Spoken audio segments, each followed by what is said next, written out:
What's going on, guys? One love out to everybody. We got UFC 317 Topuria versus Oliveira. Predictions breakdown here, guys. Before I get started, hit the thumbs up button. Also subscribe to this channel. Also check out my Patreon account for all my face-off prediction and prop plays. You can also donate to my PayPal account. All the links will be down below. We're moving forward, guys. I'm never going to look back in the past. You know, first you don't succeed, dust yourself off and try again. Keep on trying, keep on moving forward. We're never going to go back to the past. Forward movement, we're in the moment. That's what we're working with. Let's get it. 12 fights in this card. Pretty stacked card. A lot of wicked matchups in this card, man. From doing the breakdown, a lot of good fights in this card. And spend a little more time on this card. You know, I had a little bit of extra free time here. You know, so I could do a little bit more research on these guys here. The last card was kind of a quick thing, but like I said, we're not looking back to that, but we're gonna make better with this one. Let's get it. All right, first fight here, guys. Let's knock this out. Couple changes here though before we get started. Dumas drop off the card, and Justin Taffa drop off, and Manel Cape because I'm hurting toe. I believe he broke his toe or something like that, so he's off. And Paulo Costa and Roman is off the card too. So couple short notice here. First fight here, Jackson McVey versus Christopher Ewert. Ewert is a very short notice. These guys are just pretty much coming from different organizations, and you know, they didn't go to contender series or nothing like that, or they're tough, nothing like that. So coming to LFA, what I see from Jackson here, Jackson, man, he doesn't look bad.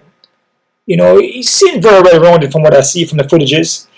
You know, we look for submission. You know, we look to knock you out too, but hasn't really fought nobody. You know, just by the record, you see. You know, the guys he has fought. You know, LFA is a good organization. But he's a quick finisher. I mean, you see all his fights are pretty much first round finishes. All his professional fights went to decision one time in his amateur, but this guy he can go second round too. We see in his amateur, but from his professional, he's just all first round finishes. So that's something you need to pay attention to. Like I said, from what I see from him, it doesn't look bad, you know. But again, anything is possible here. And this guy here is, you know, he's not really tested, you know. So we don't know what to really expect. You know, I see him in different organizations. It looks good, but in UFC it can look totally different. You know, Christopher here, you know, similar thing too. You know, his first round finisher guy. You know, he has two decisions though. So there's a fight where with this guy here, you know, if you can push a pace and avoid getting finished, you know, by Jackson, you know, will Jackson get tired? You know, that's the thing. So this was a tough one here, man. Again, this guy ain't really fighting nobody, you know. So it's a fight where I wouldn't mess with too much again. So, but I must say, I'm gonna go with Jackson because Jackson was supposed to fight Dumas. So, you know, and Dumas fell off the card. Jackson seems a little more clean up with the strikes, a little more technical with the boxing and the kickboxing, mix up the punches with the kicks, and his submission game looks pretty lethal, you know, from what I see.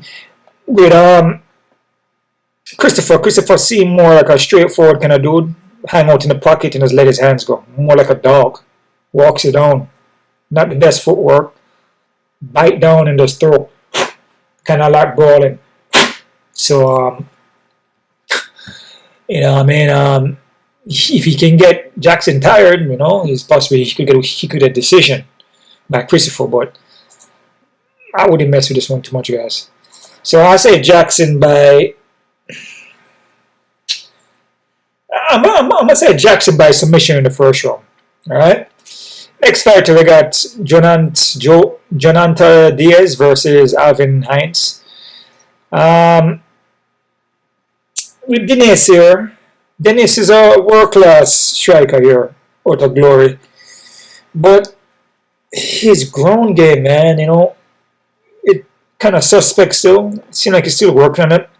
You know, obviously against Marcin Tybura is very experienced. So, you know, that's not really a bad loss, you know. Carl Williams is a good wrestler, but he never even attempt for a takedown until the last round.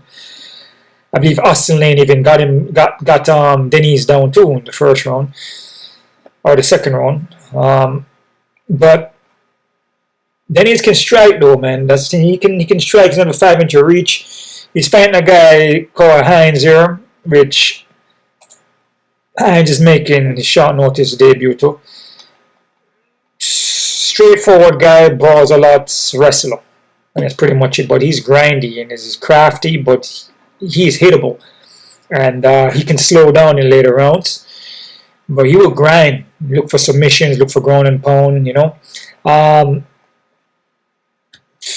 out to LFA too. This is a tough one, man. I was kind of like pushing towards Hines. You know, it's more like a slugger, a wrestler, kind of brawling. But, you know, from what I see from his earlier fights that he had way back here, you know, like 2023, which, you know, he kind of started.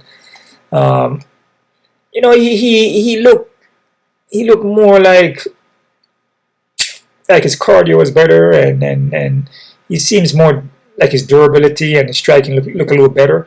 In his later fights, you know, like, you know, his later fights in the 2025 fights, it looks a little more slower at the movement. You know, he can get taken down. You know, he just seems open to get caught with a punch and get knocked out. So I was back and forth. I was kind of going for Hines, but I'm like, man, I feel Diniz can get the win here, and is more experienced by Diniz. You know, I mean, but Diniz struggle with the ground. You know, can Hines take him down? Possibility. But you know, hopefully Diniz learned from Marcin Tybura. Marcin Tybura is a veteran. You know, 2024 is the last time, you know, that Diniz fought, so room to improve, I guess. I'm going to go with Diniz. I'm going to say Diniz by KO TK in the second round, guys, but I'm not confident because Hines could grind, put him against the cage and take him down, man. It's a strong possibility. But, you know, with guys coming to UFC short notice like that, it's difficult to pick them. And what I see from Hines is crafty. And he seems like he can eat shots, but Diniz can hit. Diniz is a world-class kickboxer. You know, I mean, the guy can hit, he can strike, but it's a ground game. He can get taken down. But we'll see what happens. But like I said, TK second round, right? That's what we're rolling with. That's what we're rolling with. Let's get it, guys. Let's make this happen, man. Next fight here, guys. We got Nico Price versus Jacobe Smith. Nico Price. I feel Nico Price, he's still there, you know. He's still got power in his punches. You know, if you sit there and brawl with him, he could knock you out. But I feel like he's like possibly like 1 foot out the door, maybe 2. But he's a veteran and he's experienced, you know. But he's been through some wars though, dude. You know, been knocked out a couple of times, took a lot of damage. Still got power. I think he's been knocked out a couple of times. I don't think it's been a lot though. Maybe 2 or 3 times, I believe. I don't think it's as much as I'm saying it. It's not like a lot. I mean, from what I remember. I mean, I could be wrong, though. Let's see. I think it's... Man, I believe it's like 3 or 4 times. 5 times. Oh, man. It's a good amount of times. 5 times. Being knocked out 5 times. It's a lot, man. Yeah, but the guy, still pack power veteran. You know, you can't really sleep on him. His opponent to Jacobe, though. Jacobe is a pretty good prospect, man. Decent prospect. He's well-rounded, strong wrestling base, heavy-handed, very athletic, pack power. I mean, I feel Jacobe should win this fight. You know, again, you know, Nico Price has 10 by knockout. He's a kind of unorthodox kind of striking. So, you know, if Jacobe sits in the pocket with him and trade, you know, it's a possibility if a shot catch Jacobe, it could knock him out. You know, anything that's possible in this game. You know, I mean, your chin, your face, not meant to get hit. You know what I'm saying? So Jacobe has 8 by knockout. You know, he wrestles, but he likes to strike more. You know, so. But when he wrestles, though, it's very elusive. You know, he's very good with it too. So I'll go Jacobe Smith by KO TKO first round, guys. All right, I say Jacobe Smith 60%. Nico Price 40. All right. Next fight here, guys. We got let's see here. We got Terrence McKinney versus Viacheslav Borshchev. I think I pronounced that right. Borshchev, McKinney here. McKinney gonna go 4-inch of reach. Wrestling based on him, but we all know about McKinney, man. You know, the kid is well rounded and he's good with it. You know, he can finish you real quick in the first round. But usually he's a first round finisher. And if he doesn't finish you in the first round, usually, you know, he could lose, right? When he goes into second round, he starts to fade, gas out. So usually he needs to finish you in the first. And if he doesn't, he usually fades in the fight, man. That's just what it is. He does it every single fight. You know what I'm saying? So sometimes he gets finished in the first too. But if he's not finished you in the first, usually goes second, he's gonna lose. And it shows it. It's facts are there, right? But he will submit you, and he does pack power and can finish you in the first. 100% finishing rate, exactly. Borshchev is a world-class striker. The guy is pretty good. But lately, he hasn't been looking too great in his fights. I mean, he could just have an off night, you know. Takedown defense has been getting better, but can get taken down and can get submitted. But he's technical with striking and works the body real well. This guy is a pretty good striker, man, right? But like I said, he hasn't been looking too good in a couple of his fights, man. It's not a guy that you can finish in the first round. So he's never been finished in the first round. So, but anything is possible. But I'm gonna go with Borshchev, man. Like I said, with McKinney shows it every single fight that he fades out after first. And if he can't finish Borshchev in the first round, then I can see Borshchev come back and pulling off a win. But I'm not confident in it though. Like I said, Borshchev hasn't been looking good in his fights lately. After the Chase Hooper fight against Nazim, he looked good with Nazim. Went for a draw. But after like Chase Hooper, he just lost. Chase Hooper just hasn't been looking good, you know. But I go Borshchev. I said Borshchev by KOTK in the second round, guys. But I'm not confident. All right. Next fight here, guys. We got Viviana Arroyo versus Tracy Cortez. Kind of back and forth with this fight, man. Arroyo is pretty good, man. You know, well-rounded, trains her reach on her, moves well. But as the fight goes on, she starts to gas out, will slow down. She will look for the submission off her back.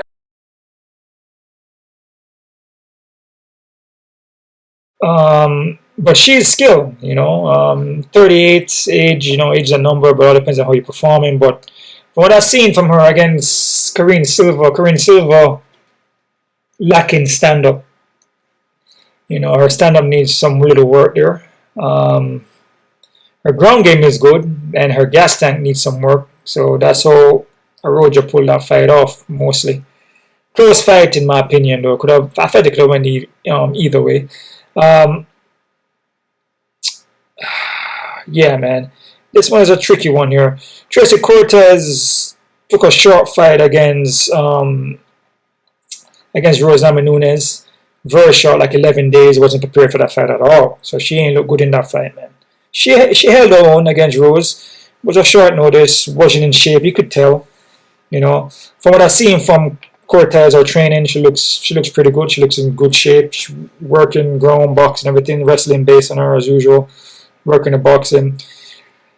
It's a tough one, man. I was kind of going for a road jack and went back and forward. I'm going to slab a little bit of Cortez here. I think she's going to be prepared for this fight. You know, she come in shape for this one. Roja looks good, but longer the fight goes, I feel Cortez can capitalize on that, even with the takedowns. But you got to be careful of Roja from off her back. Roja will throw up umbers.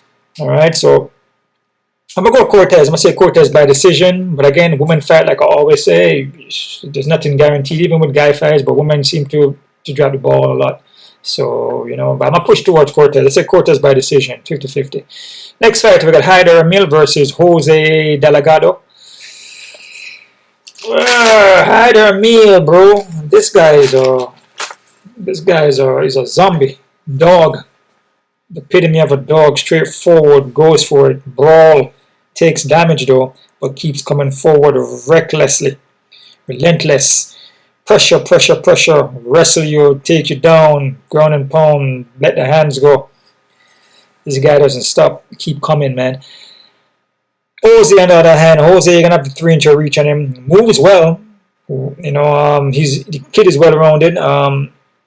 But he can get taken down, though. Can get pushed against the cage. But he doesn't accept the takedowns, though. He was trying to scramble back up. But I feel Jose is a little more technical here, coming out of MMA lab.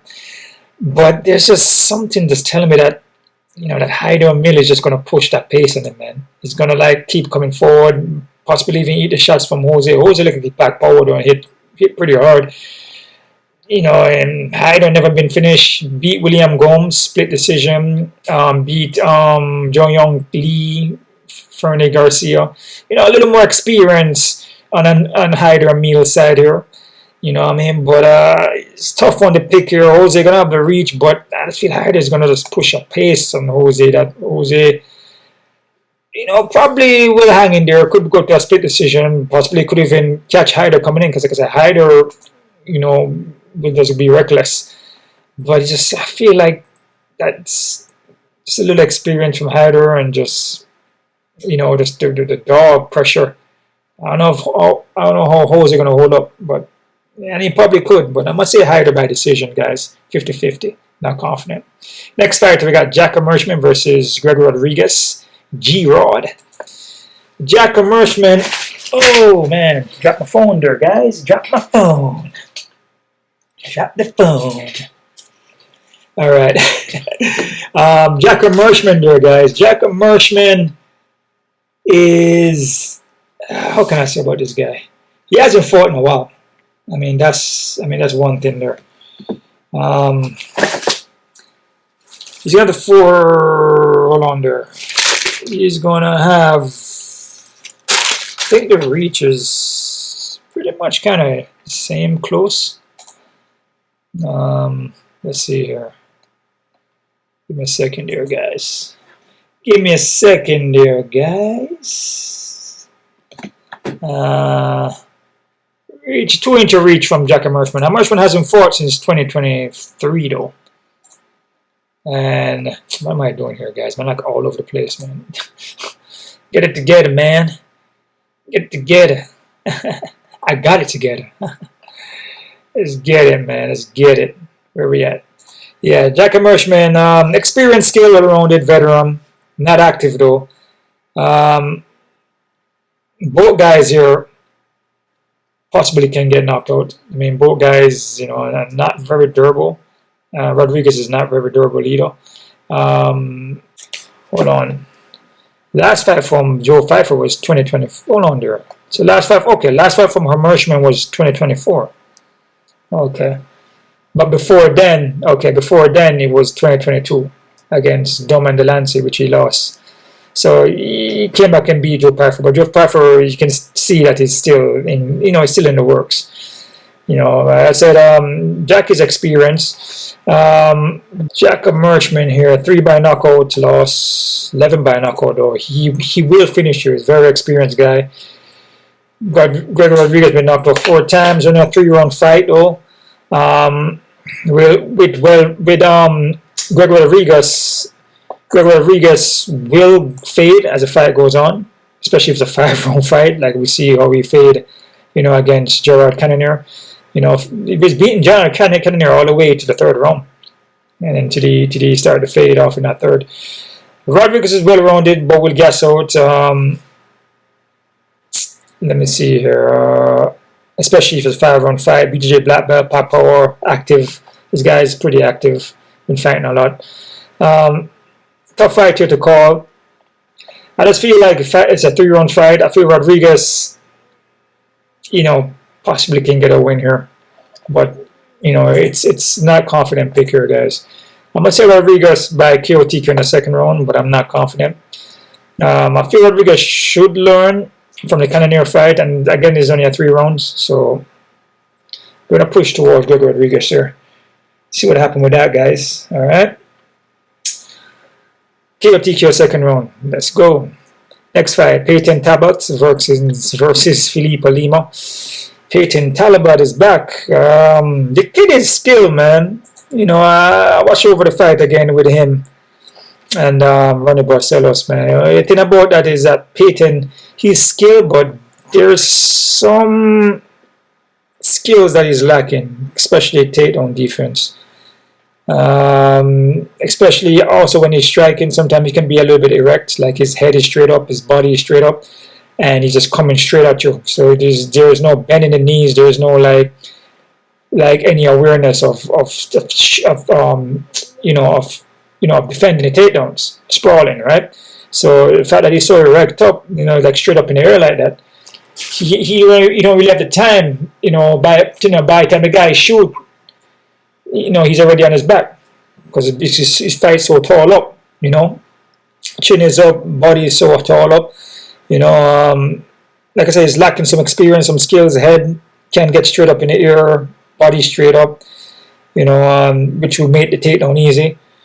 The kid is skilled, pack power, but against Lima, crap. Lima is just like, I feel Lima is just freaking well-rounded, dude. Super well-rounded, technical guy. Look for takedowns, striking unorthodox, moves well, spinning back kicks, friggin' takedowns are good, his submissions are good, his timing, his range, distance management is good. This guy's pretty good. He can slow down though, I notice. I see sometimes he slows down in that third round, which probably Payton can capitalize on that, probably catch him with a punch, knock him out. I'd say Payton has a puncher's chance here, guys. But as far as skill-wise, man, I gotta go with Lima, man. I mean, I'm not gonna pick a guy because he can, has a heavy punch. You know what I mean? Versus a guy that's like all around skill. I mean, Payton got wrestling and too, but it's just he's lacking. Like when I see Ronnie Barcelos did to him, sometimes what I see in the second, third round, he looked like he was like kind of lost in there. Like he didn't know what to do. Some of the moments in the fight. He didn't know how to reverse and do certain things, he avoided submissions, but you can tell that he could have gotten submitted. So I'm gonna go with Felipe Lima here, guys. I'm gonna say Felipe Lima by submission, guys, in the second round, but I'm not confident because I believe Payton is skilled, but he just needs more work. Kid is still kind of young, still got room to grow. Maybe he comes in here and then grew from the running fight, but man, Lima is on a different level, dude. Alright, so Lima by submission, second round. Next fight, we got Beneil Dariush versus Renato Moicano. Beneil here, skilled guy, experienced, well-rounded, but coming off a second round knockout here, man. Not second round, 2 knockouts in a row, I should say. Back-to-back knockouts, man. This is the guy here. I confuse a Marshman, Jacobe Marshman with Beneil. Yeah, Beneil is the one that hasn't fought since 2023. Jacobe Marshman just fought Python 2024, I believe, right? So Beneil hasn't fought since 2023. He can knock out back to back. Hasn't fought since. Yeah, man. I mean, like I said, Beneil, knocked out a couple of times. I believe 4 or 5 times. The guy is skilled though. Like I said, I'm not gonna sleep on anybody or discard any fight martial artists because they could come in here and perform better than they did the last fight. This is all about you versus you. Been knocked out 5 times though. Yeah, against Renato been active, dude. Scale experience, but I want to be BJJ black belt, more active, more durability. Renato is more durable. Beneil is not durable, dude. You touch him, you can get knocked out. Knocked out back to back. That's a sign right there, man. It's not a good look. I gotta go with Renato. I'm gonna say Renato by first round KO TKO, guys. I'm not confident because, like I said, Beneil is still a skilled guy, man. Still veteran experience. So, I'm not gonna sleep on him, but I'll give Renato KO TKO first round. Next fight, we got Brandon Royval versus Joshua Van. Big turnaround, quick turnaround for Joshua Van there. Just fought like maybe 2 weeks ago or so. Against Royval though. Royval is slick on the ground, slick unorthodox kind of striking, unorthodox movement, but at times over the unorthodox movement striking, he is hittable. He can get kind of loopy at times, like all over the place. With the Moreno and Tahara fight, I felt like you know, he actually lost those fights. 4 inch of height, 3 inch of reach. You know, it's a good amount over Van. This is a big step up for Van still. Van keeps improving though. You know, he looks good in there. You know, his wrestling, takedown defense looks amazing. His striking, his countering look better each time he comes in. It's a 3-round fight. You know, and it's a 3-round fight. I mean, I could actually see Van winning this fight, man. You know, he just fought a couple weeks ago. You know, but didn't take much damage in that fight. You know, he's moving pretty quick. You know, he's only like a young kid, age and number though, but 23-year-old, but he keeps improving, dude. But I see from Royval can get kind of loopy sometimes with the striking, leave himself open, like he's all over the place, you know, just kind of like sloppy at times. His ground game is pretty good, though, it's pretty legit, but Van been improving consistently with the takedown defense, though. I'm going to take a chance on Van, dude. I'm going to take I know that's a, you know, a guy like Royval face a lot of tough competitions, though. I must say, man, you know, he fought everybody, you know, man, fought for the belt, you know, fought Tahara, Brandon Moreno, supposed to beat him, but those guys, I felt he lost those 2 fights. The fact that he lost those 2 fights, I felt, that's why I'm kind of pushing towards Van. I felt he lost to Tahara and Brandon Moreno, though, especially Brandon Moreno. Lost to Pantoja, I believe, twice, so he lost to Brandon Moreno. You know, Kaya France, he win, you know, he beat some good guys, you remember. I don't know, man, I just feel Van. I feel Van can pull it off. I'm going to go Van by decision, guys, but I'm not confident. All right? That one's a risky one for me to pick. I say Van by decision. All right? Next fight, we got Andre Pantoja. Oh, co-main event already? Okay, we got Andre Pantoja versus Kaya France. Andre Pantoja, man, this guy is a pretty legit fighter, man. He's an all-around skill guy. Shows it, you know. The guy's been winning. And he's been champion. So yeah, he beat Brandon Moreno, beat Brandon Royval, Steve Erceg. Kaya Askarov, this guy that came from other organization, you know. France, he fought France back in tough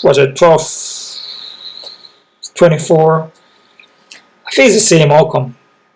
I mean, Kaya France has improved, well-rounded, you know, striking base.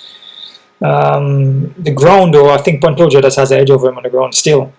You know, BJJ, black belts, both. I don't know if France is BJJ black belt, but yeah, his ground game has improved. But I just feel like coming from ATT, you know, Pantoja is pretty much can get him on the ground, though. That's what it did to him in the tough 24, along with striking.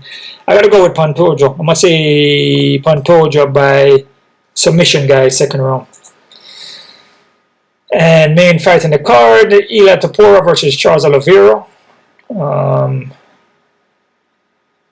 I believe that was supposed to be...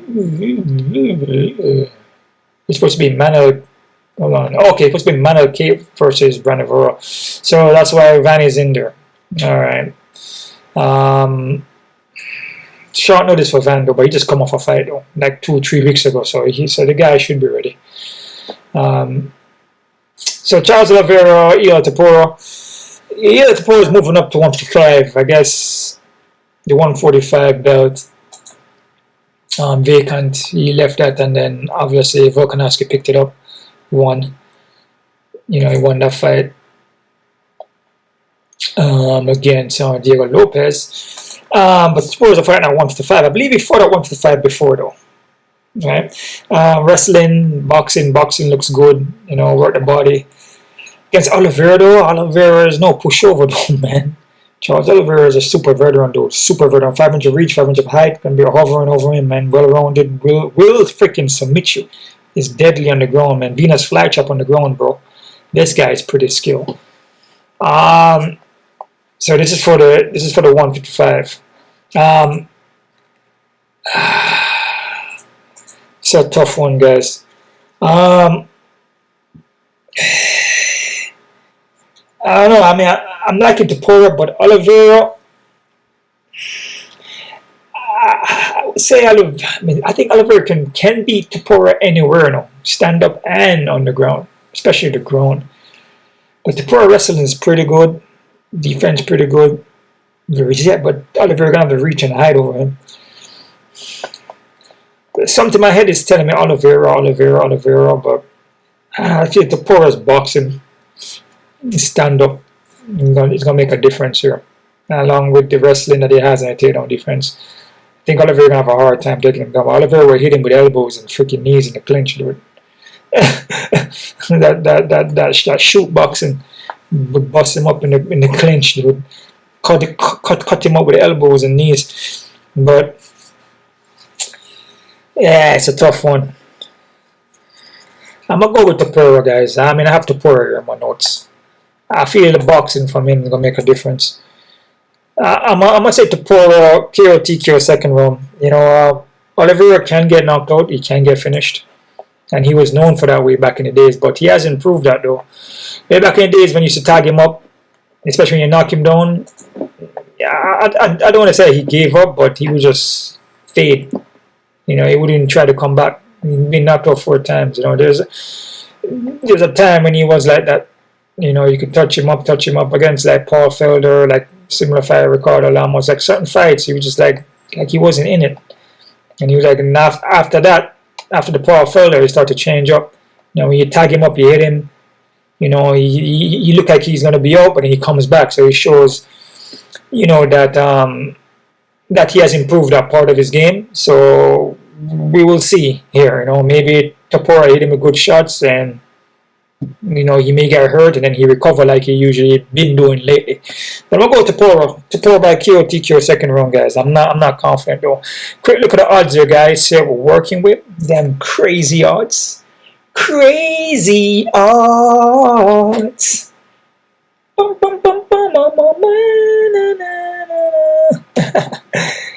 Yeah, man, that's how we're doing it.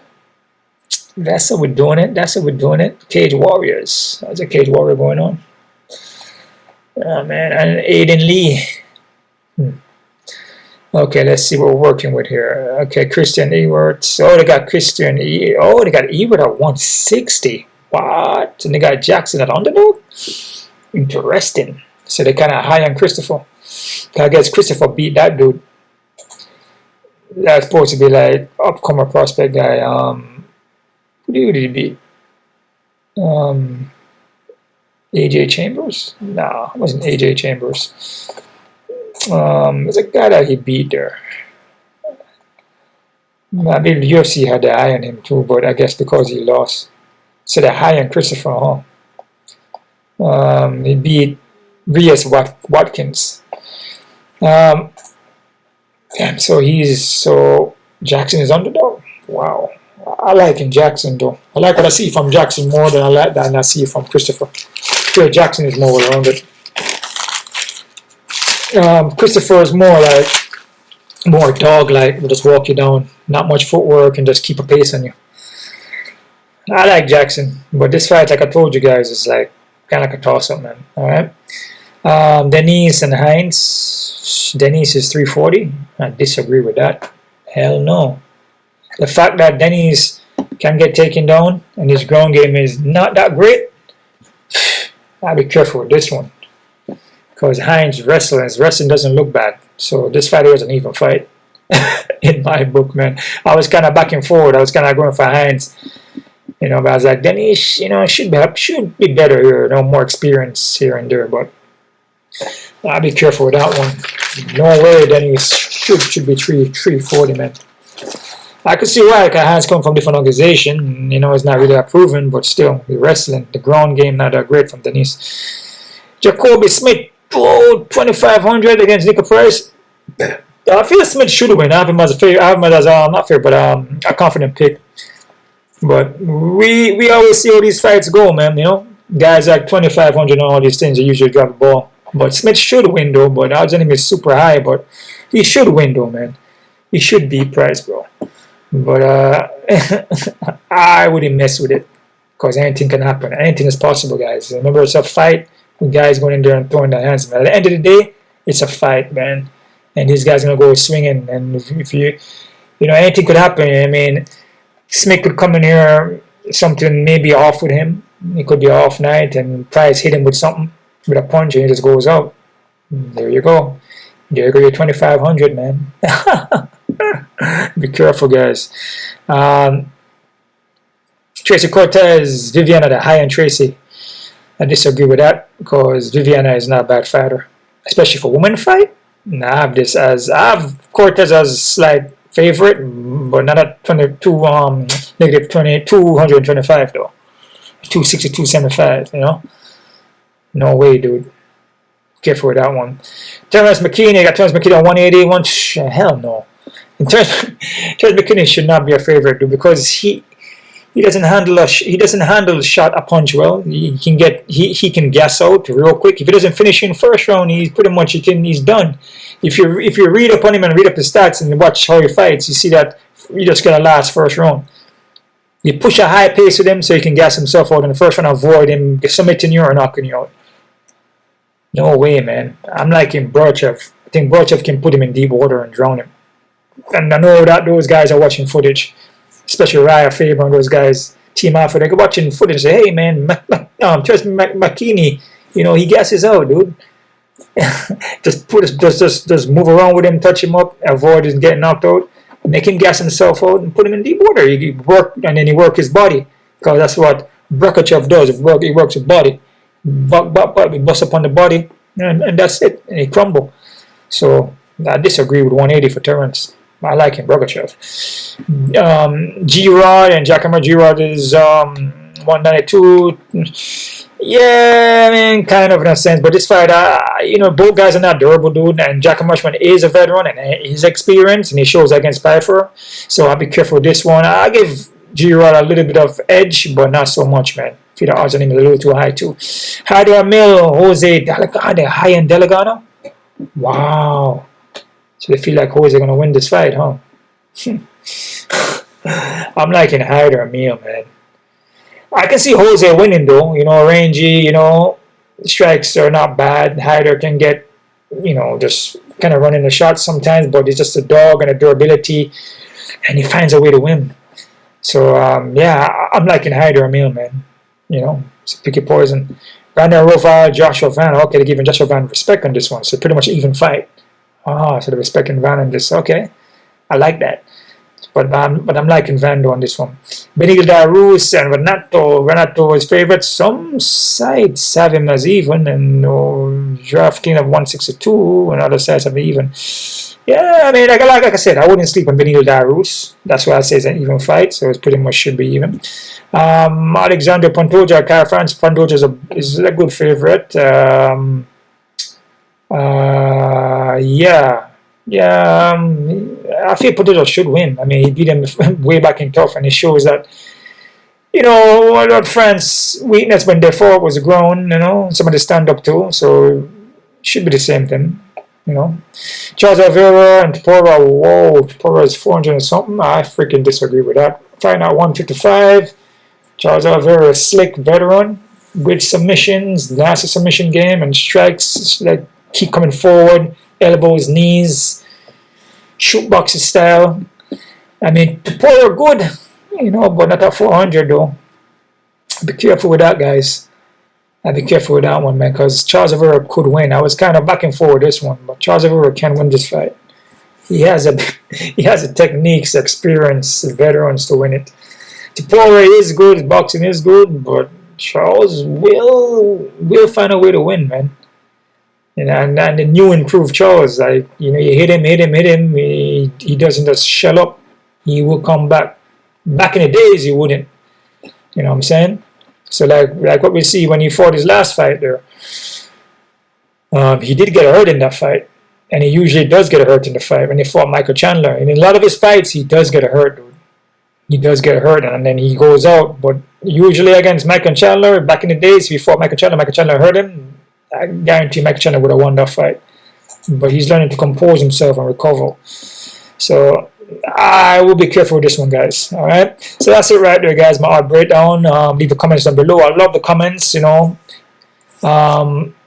Positive is good, but you do what you feel, like I said. Whatever you speak, whatever you put out, that's what you get back. Right? Whatever you put in is what you get out. So it's all up to you on what energy you're trying to channel, and you know, what vibration frequency you're trying to vibrate at. You know, so it all depends on that. You know, remember, love is the answer and love is the way. So the more love, respect, and positivity you put out, that's what you're going to get back. Like I said, whatever you put out, that's what you get back. So it all depends on what frequency you're vibrating at. You see? So yeah, that's just how it works, man. If you keep it positive, show love, you know, peace, that's what you're going to get back. You show anger, fear, hate, that's what you're going to get back. This is a fact. That's how the earth works. That's how the clock works. Because the earth is a clock. And we're all on a timer. Tick, tick, tick. And that's why you age like that. That's why the body deteriorates. Because the body is just a vehicle. Right? So, that's it right there, guys. One love up to everybody. You guys keep on kicking. And us.